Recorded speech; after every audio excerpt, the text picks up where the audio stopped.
প্রিয় শিক্ষার্থীবৃন্দ, আশা করি সবাই ভালো আছো। আজ আমি নবম দশম শ্রেণীর গণিত বিষয়ে পাঠদান করব। আজকের আলোচনার বিষয় 13.1 অধ্যায়ের সমান্তর ধারার n সংখ্যক পদের সমষ্টি নির্ণয়। তোমরা জানো, যদি কোনো ধারার পরপর দুটি পদের পার্থক্য সমান হয় তবে সেই ধারাটিকে সমান্তর ধারা বলা হয়।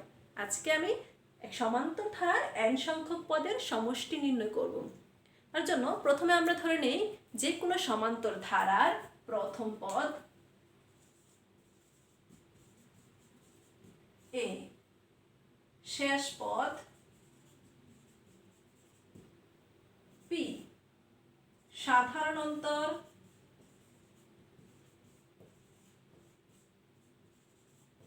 d, পদ সংখ্যা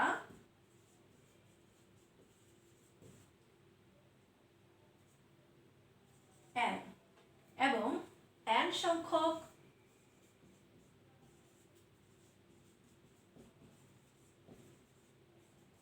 পদের সমষ্টি Sn।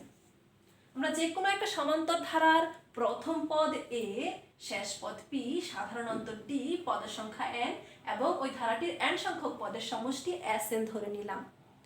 এবার এই যে প্রথম পদে শেষ পদ p, সাধারণ অন্তর d, পদের সংখ্যা n সংখ্যক পদের সমষ্টি যদি Sn হয় তাহলে সেই ধারাটি কি হবে? ধারাটি আমরা লিখি। প্রথম পদ দেওয়া আছে a, প্রথম পদটা আমরা লিখে ফেললাম। এবার আমরা দ্বিতীয় পদ কি বেরোবে? প্রথম পদ থেকে সাধারণ অন্তরটা d আছে, যেহেতু আমরা জানি যে পরপর দুটি পদের পার্থক্যই হলো সাধারণ অন্তর, তাহলে প্রথম পদের সাথে যদি আমরা সাধারণ অন্তর d যোগ করে দিই তাহলে আমাদের দ্বিতীয় পদ বের হয়ে যাবে। মানে দ্বিতীয় পদ হবে আমাদের a প্লাস d। এরপর তৃতীয় পদ হবে দ্বিতীয় পদ থেকে d বেশি, মানে দ্বিতীয় পদের সাথে যদি আমরা আরো একটা d যোগ করে দিই আমাদের বের হবে তৃতীয় পদ a plus d plus d। এটাকে আমরা a plus d plus d না লিখে লিখতে পারি a প্লাস 2d। এটার সাথে যদি আমরা আরো একটা d যোগ করে দেই তাহলে আমাদের চতুর্থ পদ বের হয়ে যাবে। এভাবে সামনের দিকে বের হতে থাকবে। এখন আমরা এখানে ধরে নিয়েছি শেষ পদ p। আমরা এই শেষ পদটা লিখে নিই। শেষ পদ হলো p। শেষ পদ যদি p হয়, শেষ পদের আগের পদটা কি হবে? p থেকে d বিয়োগ করে দিলে যেটা বের হবে সেটাই হবে আমাদের শেষ পদের আগের পদ, মানে p মাইনাস d। আর তারও আগের পদ কি? তার আগের পদটা কি বের হবে? আরো একটা d যদি আমরা বিয়োগ করে দিই তাহলে তার আগের পদটা বের হবে, মানে p মাইনাস 2d। এই যে আমরা এখানে প্রথম পদ, শেষ পদ, সাধারণ অন্তর, পদের সংখ্যা ধরে নিলাম, এগুলো থেকে আমরা ধারাটি লিখতে পারি এই যে a plus d plus a plus 2d plus plus a minus 2d plus p minus 2d plus p minus d plus p। আর এই যে ধারার সবগুলো পদের যোগফল মানে n সংখ্যক পদ আমরা এখানে লিখেছি, n সংখ্যক পদের সমষ্টি হবে আমাদের এই যে আমরা এখানে ধরে নিয়েছি সমষ্টি Sn, মানে Sn ইকুয়াল টু এটা। এখানে আমরা প্রথম পদ থেকে শুরু করলাম, প্রথম পদ থেকে শেষ পদ পর্যন্ত ধারাটি লিখলাম। যদি আমরা উল্টা করে লিখতে পারি, যোগের ক্ষেত্রে এই প্রথম থেকে শেষ পর্যন্ত যোগ করা যা কথা, শেষ থেকে প্রথম পর্যন্ত যোগ করা একই কথা। তাহলে আমরা Sn সমান শেষ থেকে প্রথম পদ পর্যন্ত যোগ করে লিখতে পারি। অর্থাৎ প্রথমে আমরা p লিখে ফেলি, p plus p minus d plus p minus 2d plus dot dot p plus a plus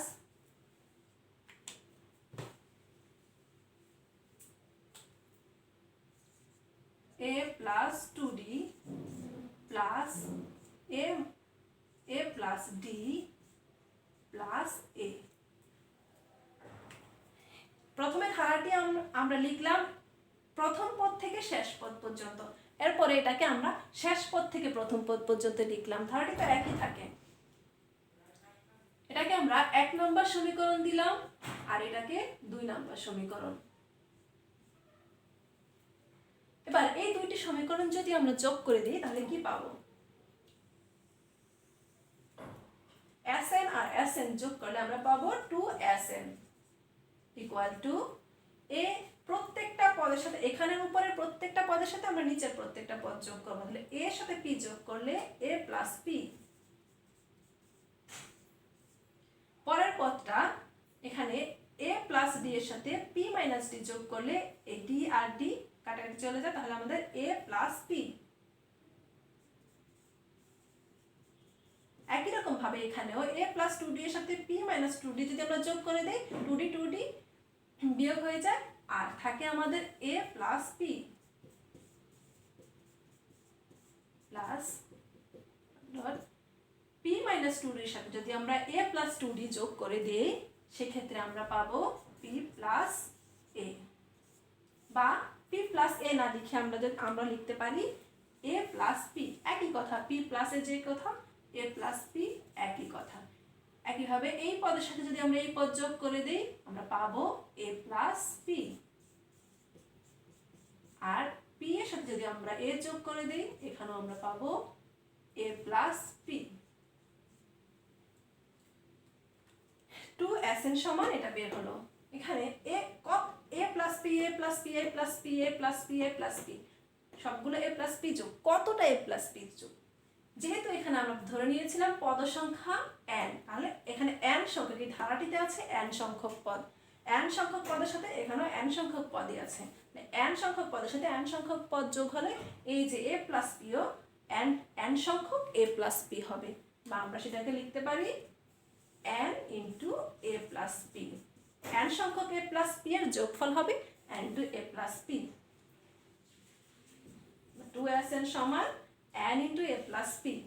এখন আমরা দুই পাশে যদি 2 দিয়ে ভাগ করে দেই তাহলে আমরা পাবো Sn equal to n by 2 a plus p। এটাকে আমরা 3 নম্বর সমীকরণ দিই।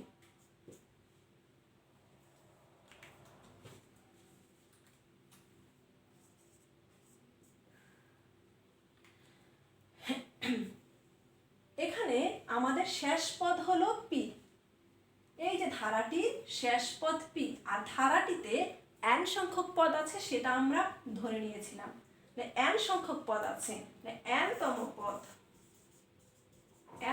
পদ সমান মোট পদ হলো ধারাটিতে n সংখ্যক, আর এই n সংখ্যক হলে শেষ পদটাই তো আমাদের n-তম পদ হবে, তাহলে n-তম পদ হলো p, n-তম পদ সমান p।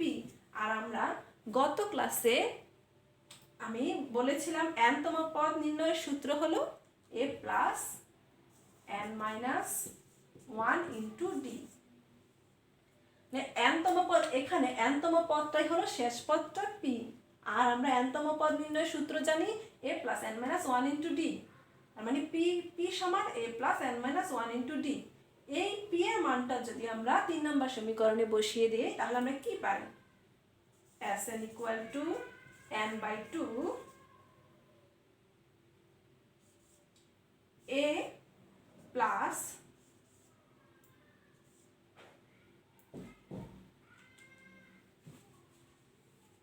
p এর জায়গায় আমরা a plus n minus 1 into d বসাবো, a plus n minus 1 into d equal to n by 2 a যোগ করে দিলে 2a plus n minus 1 into d, বা Sn equal to n by 2 into twice a plus n minus 1 into d। Sn হলো n সংখ্যক পদের সমষ্টি, n সংখ্যক পদের সমষ্টি সমান আমাদের বের হয়ে গেল n by 2 2a plus n minus 1 into d। অর্থাৎ আমরা যদি এখানে এই প্রথম পদ সাধারণ অন্তর d আর কতটি পদ আছে সেটা যদি আমরা জানি তাহলে আমরা Sn সমান Sn মানে n সংখ্যক পদের সমষ্টি বের করতে পারবো। অন্যভাবে বলা যায় যে আমরা যদি কোনো ধারার প্রথম পদ a, শেষ পদ p, সাধারণ অন্তর d পদ সংখ্যা n, এগুলো যদি আমরা জানি তাহলে সেই ধারাটির nতম পদের সমষ্টি আমরা এই যে Sn = n/2 × 2a plus n - 1 × d এই সূত্রটির সাহায্যে আমরা বের করতে পারবো n সংখ্যক পদের সমষ্টি।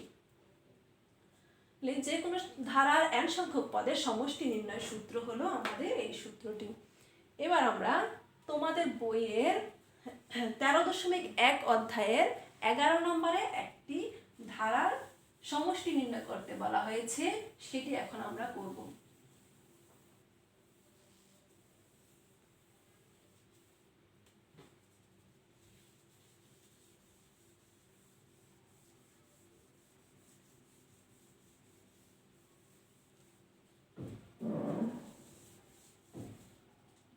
তোমাদের বইয়ের 13.1 অধ্যায়ের 11 নম্বরে দেয়া আছে 5 + 11 + 17 + 23 + ... 59 = কত? এই ধারাটির যোগফল নির্ণয় করতে বলা হয়েছে। আমরা এবার করি, এই ধারাটির যোগফল নির্ণয় করি। এই ধারাটিতে প্রথম পদ a = 5, সাধারণ অন্তর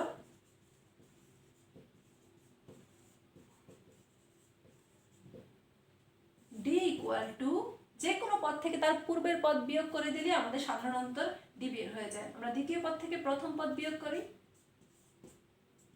= 6। মানে এই ধারাটির সাধারণ অন্তর d = 6 এবং শেষ পদ আমাদের দেয়া আছে 59।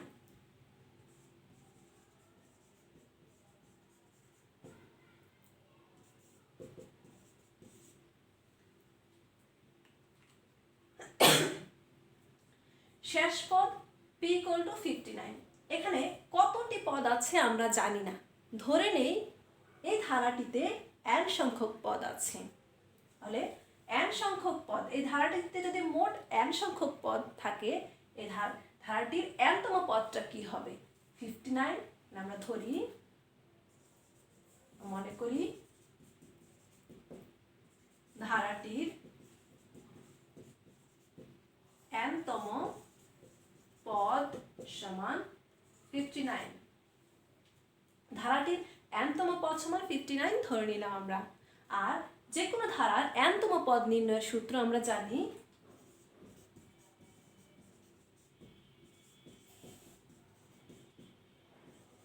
nতম পদ = a + n - 1 × d, বা nতম পদ হলো এখানে 59 আমরা ধরে নিয়েছি।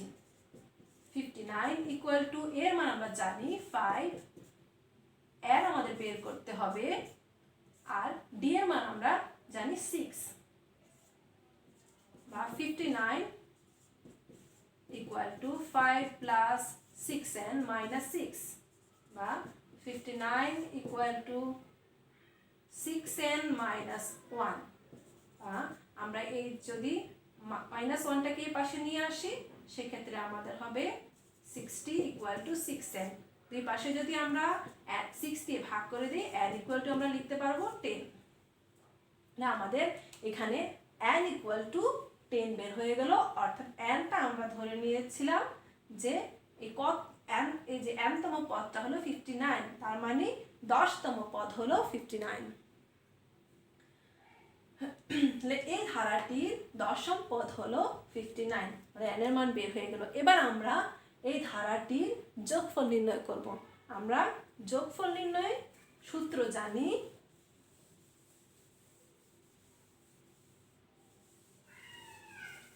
কিছুক্ষণ আগে আমি তোমাদেরকে n সংখ্যক পদের সমষ্টি নির্ণয়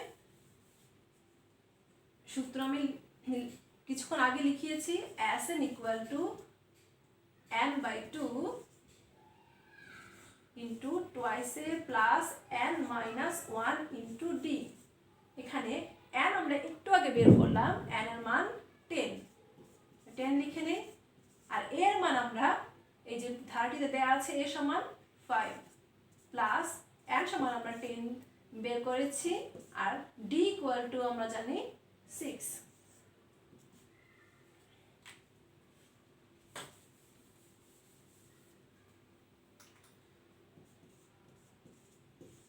2 into 5 10 plus 10 minus 1 9, 9 into 6 equal to 10 by 2 into 10 plus 9 into 6 54 equal to 10 by 2, 10 plus 54 মানে হলো 64। 2 দিয়ে 64 কে ভাগ করলে 32, আর 10 দিয়ে যদি আমরা 32 কে গুণ করি 320। এই যে যোগফল Sn সমান 320, তাহলে এই ধারাটির যোগফল হলো 320। এভাবে যে কোনো ধারা যদি দেয়া থাকে তার আমরা যদি ওই ধারাটির nতম পদের সমষ্টি নির্ণয় করতে চাই, তাহলে আমাদের Sn equal to n by 2 twice a plus n minus 1 into d এই সূত্রটি ব্যবহার করে আমরা ওই ধারাটির যোগফল নির্ণয় করতে পারবো। কোন ক্ষেত্রে? যদি আমাদের যে কোনো ধারার প্রথম পদ, শেষ পদ, সাধারণ অন্তর এগুলো আমরা জানি, তবে সেই ধারাটি যোগফল আমরা বা সমষ্টি আমরা নির্ণয় করতে পারবো এই সূত্রটির মাধ্যমে। তোমাদের বইয়ে এরকম আরও অঙ্ক দেওয়া আছে, আরও যোগফল নির্ণয়, এগুলো তোমরা বাড়িতে বসে করবে। আশা করি তোমরা এই নিয়মে সবগুলো অঙ্কই করতে পারবে। সবাইকে ধন্যবাদ, ভালো থেকো।